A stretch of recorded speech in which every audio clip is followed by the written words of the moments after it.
Hi hello good morning అండి. ఈరోజు observe with vitamin D sublingual spray గురించి నేనైతే పూర్తిగా వీడియోలో క్లియర్గా చెప్తాను. విటమిన్ డి అనేది మనకు చాలా అవసరము. ఈ విటమిన్ డి లేకపోవడం వల్ల మనకి ఎలాంటి ప్రాబ్లమ్స్ వస్తాయో నేను క్లియర్గా చెప్తాను. మనకు విటమిన్ డి శరీరానికి చాలా అవసరము.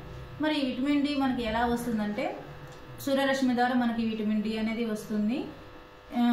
మన దేశంలో 76% పీపుల్ విటమిన్ డి లోపంతో బాధపడుతున్నారు. అందులో చూసుకుంటే ప్రతి నలుగురిలో ముగ్గురికి విటమిన్ డి లోపం అనేది ఉంటుంది. టోటల్గా 25 years లోపు వాళ్ళకే ఈ విటమిన్ డి లోపం అనేది ఉంటుంది. ఈ విటమిన్ డి లోపం వల్ల కాల్షియం ఫాస్ఫేట్లను క్రమబద్ధీకరిస్తుంది. దంతాలు ఎముకల్లో దృఢత్వాన్ని కోల్పోతుంది. చిన్నపిల్లల్లో ఎముకలు మెత్తబడడం, పెద్దవాళ్ళలో నొప్పుల వంటి బాధలు అనేవి వస్తూ ఉంటాయి. ఎముకల క్షీణత అనేది ఉంటుంది. కాబట్టి నేషనల్ యూకే సర్వీసెస్ వాళ్ళు వెల్లడించారు విటమిన్ డి లోపం వల్ల అనేక రోగాలను బారిన పడే అవకాశం ఉంటుందని.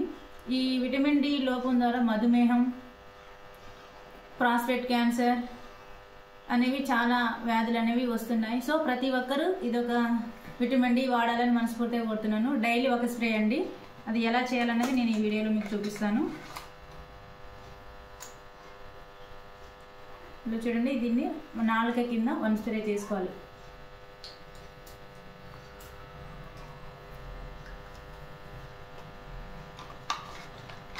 ప్రతి ఒక్కరూ విటమిన్ డి స్ప్రే వాడి మీ ఆరోగ్యాన్ని కాపాడుకోవాలని కోరుకుంటున్నాను. Thank you.